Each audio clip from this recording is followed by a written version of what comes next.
에레미야 33장 23절로 26절 말씀으로 절망 중에 희망을 약속하시는 하나님, 절망 중에 희망을 약속하시는 하나님 같은 제목으로 말씀을 전하도록 하겠습니다.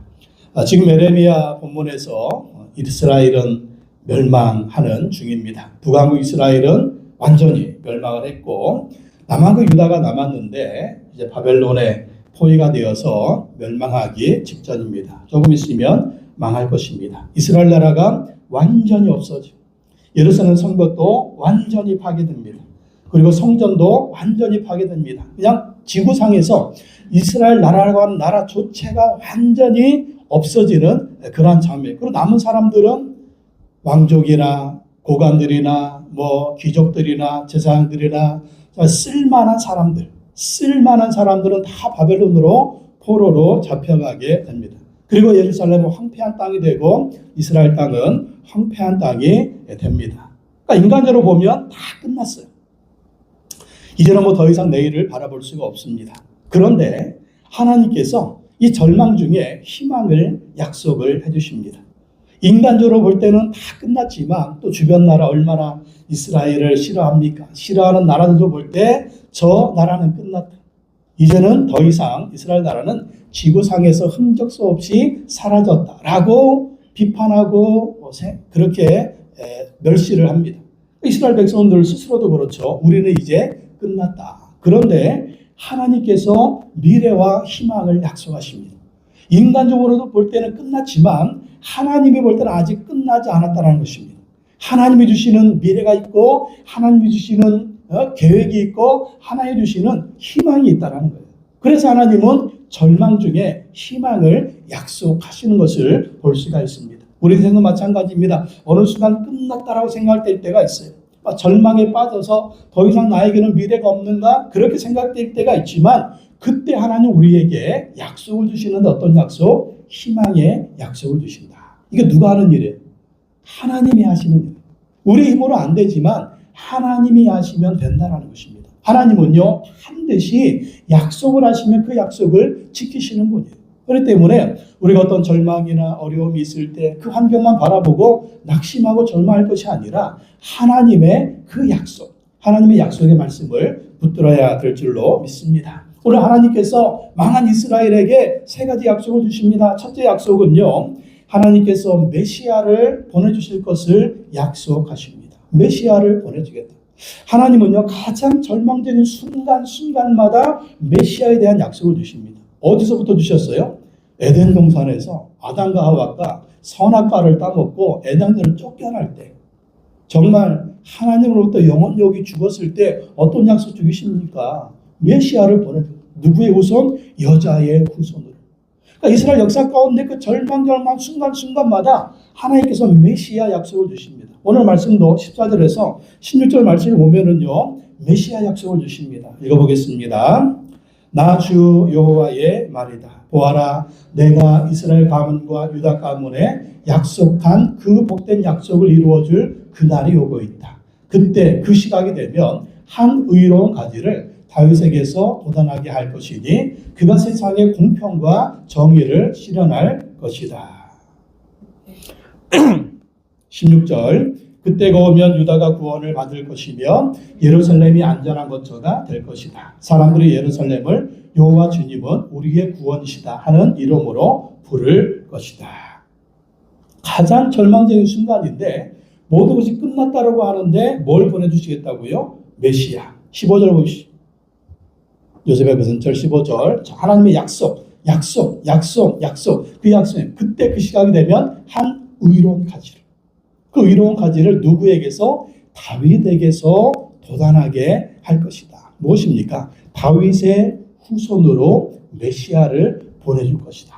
그래서 다윗의 후손으로 오신 메시아가 세상의 공평과 정의를 실현할 것이다. 이렇게 약속해 주시는 것입니다. 메시아가 오시면, 정말 메시아가 오시면 공평과 정의를 실현하면서 하나님의 놀라운 구원의 역사가, 하나님의 놀라운 역사가 이루어질 것이다라는 것입니다. 그래서 이스라엘 백성들은요 항상 메시아를 기다렸죠. 메시아가 오시면,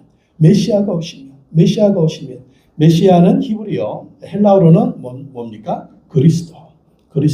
그래서 예수 그리스도는 뭐예요? 예수는 그리스도다.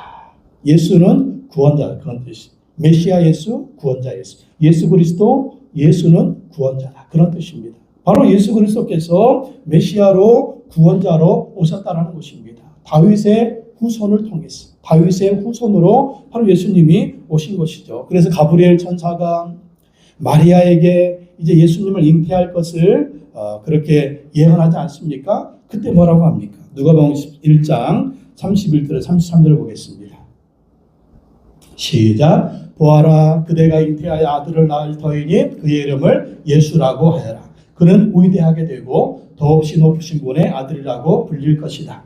주 하나님께서 그에게 그의 조상 다윗의 왕위를 주실 것이다. 그는 영원히 야곱의 집을 다스리고 그의 나라는 무궁할 것이다. 마리아가 잉태한 예수님은 누구라고요? 그 예수님은 위대하신 분이다. 그 예수님은 하나님의 아들이시다.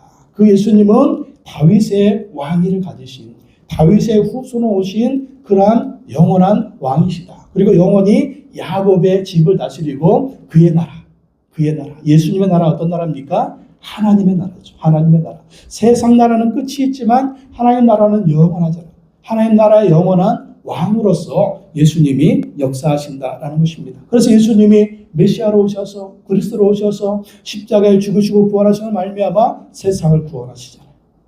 우리도 구원하시나요? 마귀의 노예였고, 죄의 노예였고, 저주의 노예였고, 지옥을 향해서 가는 우리를 예수님께서 구원하시고 하나님의 백성, 하나님의 자녀로 삼으신 걸 볼 수가 있습니다. 가장 절망적인 순간에 메시아 예수님이 오신 거예요. 예수님이 오셨을 때 또 어느 순간이었어요. 그때도 여전히 이스라엘은요, 로마의 지배하에 있었습니다. 로마의 속국이에요. 로마의 포로예요. 더 나아가서 세상은 마귀의 포로 가운데 있었습니다. 마귀의 지배하에 있었습니다. 그때 예수님이 오신 것입니다. 오셔서 이스라엘은 정치적인 메시아 원했죠. 그러나 우리 예수님은 이스라엘만을 위한 메시아가 아니라 온 세상, 온 역사, 온 우주, 온 모든 백성의 구원자로 오셨기 때문에 단순히 이스라엘의 구원이 아니라 바로 역사의 구원, 인류의 구원, 세상의 구원, 우리의 구원을 이루신 걸 볼 수가 있습니다. 그래서 우리는요, 가장 절망적인 순간에 누구를 의지해야 돼요? 예수님. 예수님 의지해야 됩니다. 예수님 의지해야 우리가 구원받고, 예수님 의지해야 우리가 천국의 백성이 되고, 예수님 의지해야 우리가 지옥에 가지 않고, 지옥의 저주 가운데 우리가 영원히 멸망하지 않고 하나님의 자녀, 하나님의 백성으로 천국 백성, 부활의 백성이 되는 것입니다. 그 예수님이 천국만 우리에게 주시나요? 우리에게도 이 세상 살면서 승리하는 힘을 줄 줄로 믿습니다. 그 천국이 어디에 있어요? 죽어서 가는 것? 천국은 여기 있다, 저기 있다 할 것이 아니요. 천국은 어디에 있다? 너희 안에 있다. 너희 안에. 내가 성령을 힘입어 귀신을 쫓아내는 것이면 하나님의 나라는 이미 너희 안에 있다. 그래서 우리는 예수님 믿는 순간 우리는 하나님 나라의 백성이 되는 거예요. 하나님의 나라가 우리 안에 임하는 것입니다. 그리고 예수 그리스도와 함께 그 하나님 나라의 능력으로 살게 되는 거예요. 그러면 어떻습니까? 절망 중에 힘이 생기고, 절망 중에 소망이 생기고, 정말 절망 중에 희망이 생기고, 절망 중에 예수님이 주시는 그 힘으로 이 어려움들을 이겨나가는 그러한 삶을 살 수가 있는 걸 볼 수가 있습니다. 예수님 오십시오. 예수님 앞에 나왔던 모든 병자를 예수님이 치료하시잖아요. 귀신에게 눌림받은 그 귀신들을 예수님이 쫓아내 주시잖아요. 이게 뭡니까? 하나님 나라의 능력을 예수님이 보여주시는 거예요. 더 이상 너희는 마귀의 노예가 아니다. 더 이상 너희는 귀신의 노예가 아니다. 더 이상 너희는 운명의 노예도 아니다. 더 이상 너희는 세상 절망의 노예가 아니다. 너희는 누구다? 하나님 나라의 백성이요, 하나님의 자녀요, 영원한 천국을 소유하고 있는 바로 예수 그리스도의 사람인 것을 우리에게 말씀해 주시고, 그래서 우리에게는요, 우리 안에 예수님을 모시게 있는 그 순간 우리에게는 절대 절망이 없습니다. 왜? 예수님의 절망을 몰아내시기 때문에. 예수님은 언제나 우리에게 희망을 주시고 희망을 주시고 희망을 주시기 때문입니다. 그래서 우리가 가장 절망적인 순간이 우리에게 찾아오면 그때마다 예수님 붙들어야 돼요. 예수님 찾아야 돼요. 예수님 의지해야 돼요. 그러면 예수님의 능력으로 어느 순간순간 승리하게 될 줄로 믿습니다. 지금 여러분 가운데 여러분을 가장 절망스럽게 만드는 그 문제가 무엇입니까? 그 문제보다 예수님이 더 크십니다. 그 문제보다 예수님이 더 위대하십니다. 그래서 예수님이 그 문제를 이길 수 있는 힘을 주시는 거예요. 문제를 예수님이 해결해 주실 수 있지만 해결해 주시지 않으면 그 문제를 이길 수 있는 힘을 주신다는 거예요. 그 힘을 주셔서 넉넉히 하루하루 살아갈 때 승리하게 하시고 마침내 우리를 또 영원한 천국으로 인도해 주실 줄로 믿습니다. 순간순간 절망이 올 때마다, 순간순간 우울함이 올 때마다, 순간순간 염려와 걱정이 나를 붙잡을 때마다 예수님의 이름을 부르십시오. 예수님의 이름. 그리고 명령하세요. 예수님의 이름으로 명하노니 절망은 떠나갈지어다. 따라합시다. 예수님의 이름으로 명하노니 절망은 떠나갈지어다. 예수님의 이름으로 명하노니 낙심은 떠나갈지어다. 예수님의 이름으로 명하노니 마귀는 떠나갈지어다. 예수님의 이름으로 명하노니 더러운 귀신은 떠나갈지어다. 우리 이길 힘이 없어요. 그러나 우리 안에 계신 예수님은요, 하늘과 땅의 권세를 가지고 계신 분이에요. 하늘과 땅의 주인이시기 때문에 예수님의 이름으로 명령하면 떠나게 될 줄을 믿습니다. 또 우리 힘으로 할 수 없지만 우리 안에 계신 예수님은 강한 분이시기 때문에 예수님의 힘으로 나아가면 우리가 할 수가 있는 거예요. 그래서 우리는 어느 순간순간 나 자신을 의지하면 안 됩니다. 우리 안에 계신 예수님을 의지하시기 바랍니다. 그러면 그 예수님의 힘으로 살게 되는 거예요. 바울이 로마 감옥에서 얘기하지 않습니까? 내게 능력 주시는 자 안에서 나는 모든 것을 할 수 있습니다. 왜? 예수님은 로마 황제의 황제가 되시기 때문에. 예수님은 로마보다 더 강력한 하나님 나라의 왕이시기 때문에 그 감옥에 갇혀서도 바울은 자유한 거예요. 예수님의 능력 안에서 그가 믿음으로 승리하는 것입니다. 우리도 어느 절망이 올 때마다 메시아 예수, 그리스도 예수, 구원자 예수, 우리 주인 되신 예수님을 의지하고 승리하시기를 예수님의 이름으로 축복합니다. 또 두 번째, 하나님은 왕과 제사장이 끊임없이 이어질 것이라고 약속하십니다. 왕과 제사장이 끊임없이 이어질 약속이에요. 지금 예루살렘 망했어요. 자, 남한국 유다 망했어요. 그러면 뭐가 끊어졌어요? 왕이 끊어진 거죠. 그리고 예루살렘에 있는 뭐가 파괴됐습니까? 성전이 파괴됐어요. 그러면 제사장은 필요가 없는 거예요. 왕이 끊어지고 제사장이 끊어집니다.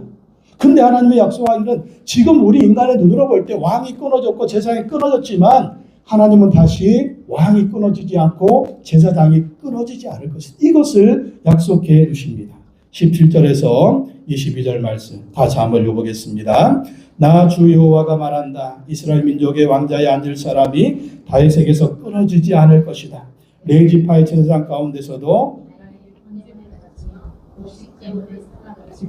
희생제물을 바친 사람이 끊어지지 않을 것이다. 그런 일이 있을 수 없다면 나의 종 다윗에게 세운 나의 언약도 깨지는 일이 없고 다윗에게도 그의 왕자에 앉아서 다스릴 자손이 끊어지는 일이 없고 나를 섬기는 레위지파의 제사장들에게 세운 나의 언약도 깨지는 일이 없을 것이다. 셀 수 없이 많은 하늘의 별처럼 측량할 수 없이 많은 바다의 모래처럼 내가 나의 종 다윗의 자손과 나를 섬기는 레위 사람들을 불안하게 하겠다. 하나님의 약속, 하나님의 약속, 하나님의 약속하십니다. 다윗의 자손, 그 왕자에 앉을 사람이 끊어지지 않을 것이다. 또 레위지파의 제사장들, 그 제사장들도 끊어지지 않게 하겠다. 다윗의 자손이 번성하게 하고 레위 사람들이 불안하게 하겠다. 이렇게 약속하십니다. 그러니까 다윗의 가문에 이 왕위가 계속 계승된다. 근데 사실 이거는요 끝났어요. 그러니까 남한국 유다가 망한 이후로 다윗의 자손의 왕자는 계속 이어지지 않습니다. 끝났습니다. 근데 제사장 가문은 계속 이루어지죠. 다시 나라가 세워지면서 성전이 재건됐을 때 제사장들이 하나님을 예배하는 그런 것을 볼 수가 있습니다. 그런데 이 왕은 누구를 통해서 그것이 성취가 됩니까? 영원한 왕으로 세워지는 분 바로 예수 그리스도죠. 다윗의 후손으로 오신 예수 그리스도를 통해서 이 예수 그리스도의 왕위가 계속해서 이어지는 영원한 왕으로 통치하시고 다시는 걸 볼 수가 있습니다. 또 우리 예수님은 왕실 뿐만 아니라 뭐가 되셨어요? 영원한 대제사장이 되셨습니다. 영원한 왕이요 영원한 대제사장으로 이 예언이 바로 예수 그리스도에게서 성취된 것을 볼 수가 있습니다. 지금도 보면은 이스라엘은 왕이 없죠. 그리고 지금도 뭐 성전이 파괴됐기 때문에 제사장 없습니다. 이스라엘. 그렇죠. 그럼 누구에게 이 예언이 성취됐느냐? 바로 우리 주 예수 그리스도에게서. 영원한 다윗의 자손으로 오신 왕이요. 또 영원한 대제사장. 우리 예수님은 레위 지파가 아닌데 어떻게 대제사장이 됐을까요? 히브리서에 보니까 누구의 계보를 쫓았다? 영원한 멜기세덱의 반차를 쫓아서. 멜기세덱의 반차를 쫓아서 영원한 대제사장이 되었다. 그래서 에베소서 1장 20절, 22절에 보면 영원한 왕이신 예수님에 대해서 말씀하고 있습니다. 읽어보겠습니다. 하나님께서는 이 능력을 그리스도 안에 발휘하셔서 그분을 죽은 사람들 가운데서 살리시고 하늘에서 자기의 오른쪽에 앉히셔서 모든 정권과 권세와 능력과 주권 위에 그리고 이 세상뿐 아니라 오는 세상에서 일컫는 모든 이름 위에 뛰어나게 하셨습니다. 하나님께서는 만물을 그리스도의 발 아래 굴복시키시고 그분을 만물 위에 교회의 머리로 삼으셨습니다. 바로 예수님이 십자가에 죽으시고 부활하시는 말미암아 하늘에 승천하셔서 하나님 보좌 우편에 앉으시는 말미암아 그분은 뭐가 되셨다고요? 만왕의 왕이요 만주의 주가 되셨다. 세상을 통치하시고 다스리시는 우주의 왕이 되셨다. 그렇게 말씀하고 있습니다. 예수님이 부활하시고 승천하실 때 마태복음 28장에서 말씀하셨죠. 하늘과 땅의 모든 권세를 내게 주셨으니. 하나님이 우리 예수님에게 하늘과 땅의 모든 권세를 주셨다. 그래서 하나님께서는 모든 만물을 그리스도의 발 아래 굴복시키셨다. 그리스도의 발 아래. 그러니까 모든 만물이 지금 누구 발 아래 있는 거예요? 예수님 발 아래 있는 거예요. 마귀도 예수님 발 아래 있고, 예? 또 세상의 어떤 권세자들, 시진핑도 예수님의 발 아래 있고, 미국의 대통령도 예수님 발 아래 있고, 푸틴도 예수님 발 아래 있고, 김정은도 예수님 발 아래 있고, 우리 대통령도 예수님 발 아래 있습니다. 예수님이 만왕의 왕이시요 만주의 주가 되신다. 또 만물 위에 뭘 세우셨다? 교회를 세우셨는데 그 교회의 머리가 누구다? 바로 예수 그리스도라는 것입니다. 그 예수님이 만왕의 왕이시다. 또 히브리서 7장 26절에 보면 읽어볼까요? 예수는 이러한 제사장으로 우리에게 적격이십니다. 그는 거룩하시고 순전하시고 순결하시고 죄인들과 구별되시고 하늘보다 높이 되신 분이십니다. 예수님은 영원한 대제사장이다. 그 영원한 대제사장으로 어디에 들어가셨다고요? 하늘의 성소에 들어가셨다. 재물 가지고 들어가야 되는데 그 재물은 어떤 재물이다? 자기 몸을 친히 재물로 삼으셨다. 그 피를 흘리고 속죄의 제사를 드려야 되는데 그 피, 속죄의 제사를 어떻게 드리셨다? 자기의 피로. 한 제사로 영원한 제사를 드리셨고 영원한 대제사장이 되어서 이 땅에 있는 성전이 아니라 하늘의 성전으로 하나님이 계신 그 성전으로 들어가셔서 우리를 위한 영원한 대제사장이 되셨다는 것입니다. 그래서 예수님은요, 우리를 다스리시는 왕이시고 또 예수님은 우리를 하나님께로 인도하시는 대제사장이 되신다라는 것입니다. 그래서 우리는 예수님의 통치를 받는 것이죠. 그래서 예수님 나의 왕, 나의 하나님, 나의 주님이십니다. 이렇게 고백하죠. 그리고 하나님께 나아갈 때 어떻게 나아갈 수 있어요? 우리의 이름으로? 아니죠. 우리의 힘으로? 아니죠. 누구의 피를 힘입어? 예수의 피를 힘입어. 그래서 예수님 말씀하셨습니다. 나는 곧 길이요 진리요 생명이니 나로 말미암지 않고는 아버지께로 올 자가 없느니라.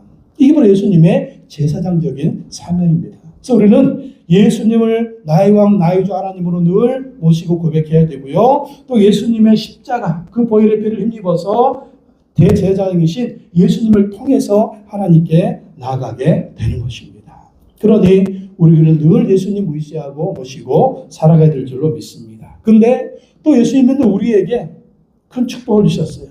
바로 우리가 뭐다? 우리는 왕 같은 제사장들이다. 베드로전서 2장 9절 읽어보겠습니다. 시작. 그러나 여러분은 택하심을 받은 족속이요 왕과 같은 제사장들이요 거룩한 민족이요 하나님의 소유가 된 백성입니다. 그래서 여러분을 어두움에서 불러내어 자기의 놀라운 빛 가운데로 인도하신 분의 업적을 여러분이 선포하는 것입니다. 왕과 같은 제사장. 그게 누구라? 바로 우리가. 예수님 믿는 우리가 왕과 같은 제사장들이다. 왕과 같은 제사장들이다. 왕 같은 제사. 그래서 왕과 같은 제사장들이 되어서 우리가 할 일이 뭐라고요? 우리를 구원해 주신 예수 그리스도를 선포하는 것. 예수 그리스도를 증거하는 것. 이게 바로 또 우리의 사명이다. 제사장. 예, 맞습니다. 그거 이해가 돼요. 왕?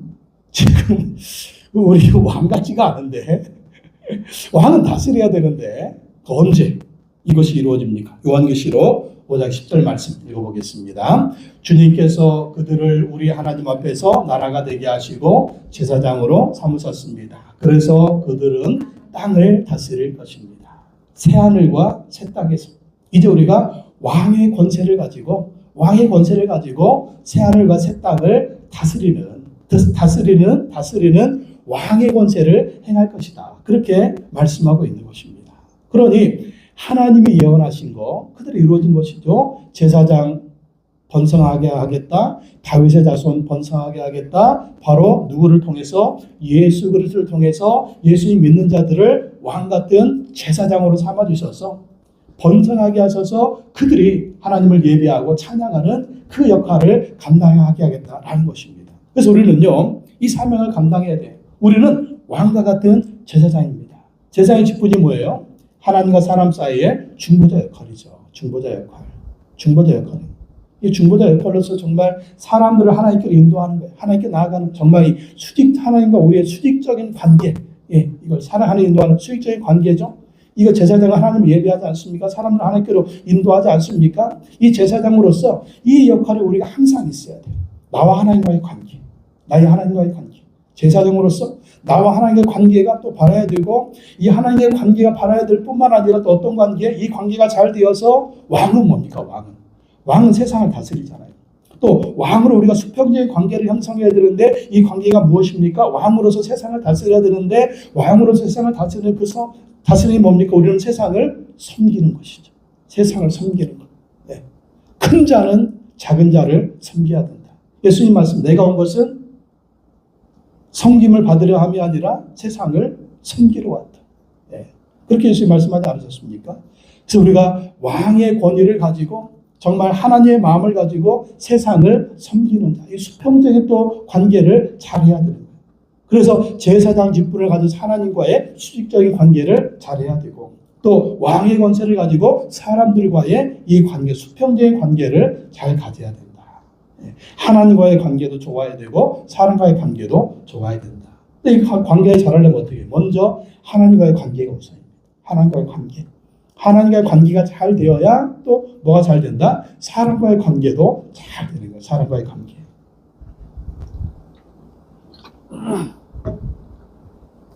이것이 하나님이 우리에게 주신 왕과 같은 제사장의 축복인 것입니다. 그래서 여러분들 하나님의 관계를 잘 하시기 바랍니다. 그리고 하나님의 관계가 좋아져서 이웃과의 관계도 잘 하시기 바랍니다. 이것이 바로 왕 같은 제사장입니다. 또 세 번째, 하나님은 이스라엘 백성들을 절대로 버리지 않을 것이라고 약속하십니다. 이스라엘 백성들을 절대로 버리지 않는. 지금 망했잖아요. 나라도 망했어요. 완전히 없어졌습니다. 남은 사람들은 다 포로로 잡혀갔습니다. 완전히 끝났습니다. 그런데 그래도 하나님은 버리지 않을 것이다. 26절 말씀 다 읽어보겠습니다. 야곱의 자손과 나의 종 다윗의 자손도 내가 절대로 버리지 않을 것이며 아브라함과 이삭과 야곱의 자손을 다스릴 통치아들을 다윗의 자손들 가운데서 세우는 나의 일도 그치지 않을 것이다. 이제는 참으로 내가 이 백성을 불쌍히 여겨서 그들 가운데서 포로가 된 사람들을 돌아오게 하겠다. 내가 절대로 버리지 않겠다. 내가 이 백성을 불쌍히 여기겠다. 포로가 된 사람들을 돌아오게 하겠다. 이게 하나님은 하나님의 백성들을 절대로 버리지 않으십니다. 절대로 버리지 않습니다. 자, 포로 잡혀갔습니다. 하나님 어떻게 합니까? 버리지 않고 돌봐주시죠. 돌봐주시는데 어떻게 돌봐주셔요? 좋은 무화과처럼 좋은 무화과처럼. 다니엘은 뭐가 되게 하십니까? 총리가 되게 하십니다. 바벨론 제국의 총리가 되게 하십니다. 자, 나중에 페르시아 제국에 의해서 바벨론 제국이 망하죠. 그런데 그 고레스 왕, 첫 번째 왕이었던 고레스 왕이 하만에게도 정말 그 영향력을 미칠 만한 고위급 인사가 되는 거예요. 그렇게 하나님이 돌봐주십니다. 그리고 하만이 유대 민족을 말살하려고 하잖아요. 그때 하나님 어떻게 합니까? 그 하만이 유대 민족을 말살하려고 했을 때 우리 그게 전쟁에 역전되게 하셔서 하만이 죽게 하시고 또 유다 민족을 미워하는 자들이 다 그냥 죽어 나다빠지는 그런 역전의 역사를 하나님 베풀어 주십니다. 에스더는 왕비가 되게 하십니다. 또 모르드게도 총리가 되게 하십니다. 또 페르시아 제국 고레스 왕이 됐을 때 어떻게 합니까? 하나님의 약속대로 이 포로들, 예루살렘, 이스라엘의 포로들은 다 예루살렘으로 돌아가라. 그래서 이 하나님의 약속이 그대로 이루어진 걸 볼 수가 있습니다. 여러분 그렇습니다. 하나님은요 우리를 절대로 버리지 않으십니다. 우리를 불쌍히 여기십니다. 그리고 우리의 운명을 회복시켜 주신다는 것. 저 포로가 된 사람들을 돌아오게 하겠다. 저 말을요 또 성경에 보니까 다른 해석이 있는데 하나님이 운명을 바꾸어 주겠다. 그런 말씀입니다.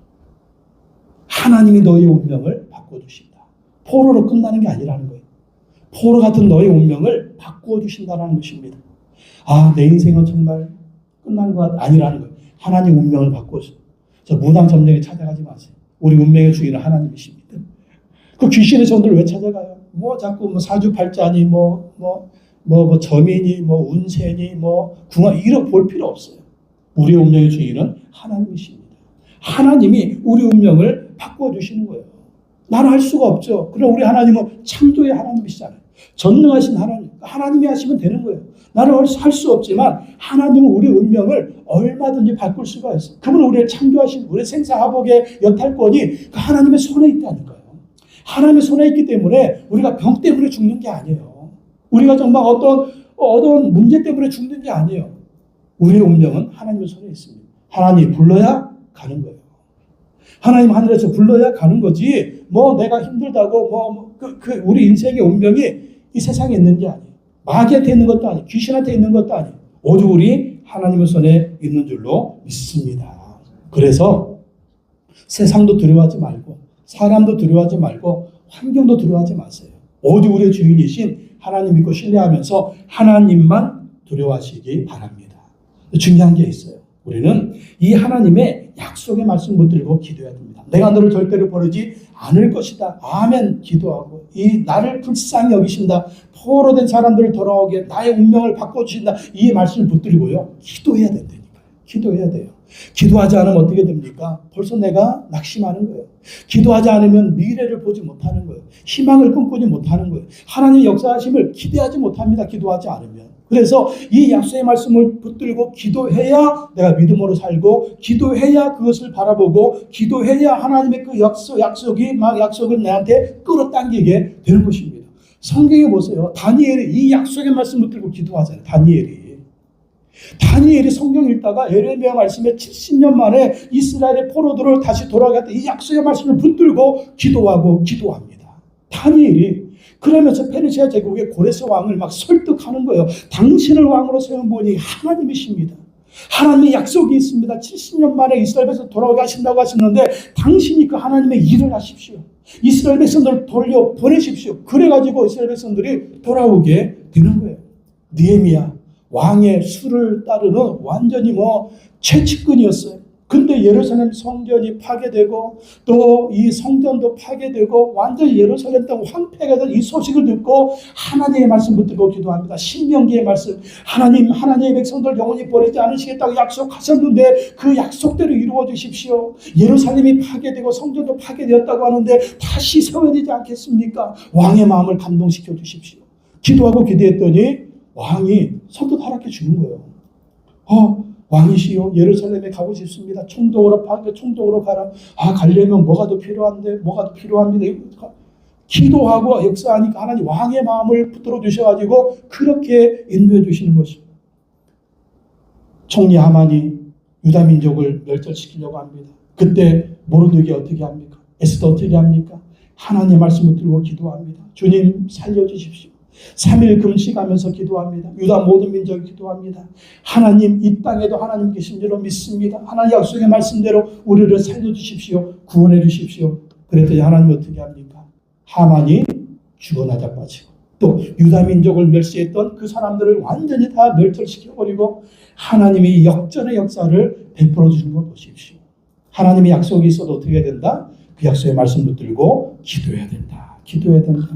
예레미야 33장 3절 보겠습니다. 시작. 너는 내게 부르짖으라. 내가 내게 응답하겠고 내가 알지 못하는 크고 은밀한 일을 내게 보이리라. 약속의 말씀 붙들고 부르짖으라는 거예요. 기도하라는 거예요. 그러면 응답하신다는 것입니다. 내가 알지 못하는 크고 은밀한 일을 내게 보여주신다는 것입니다. 미래를 보여주시고 희망을 주신다는, 절망 속에서 희망의 약속을 주시고 응답해 주신다는 것입니다. 그러니 여러분 부르짖으며 기도하십시오. 이제 이 한 주간 오늘 저녁부터 꿈꾸는 교회 성령 집회 있습니다. 저녁에 7시 반에 나오셔서 부르짖어 기도하시기 바랍니다. 부르짖어 기도하십시오. 절망 중에 부르짖어 기도. 여러분의 소원을 놓고 부르짖어 기도하십시오. 그럼 반드시 하나님이 이 약속의 말씀처럼 응답해 주실 줄로 믿습니다.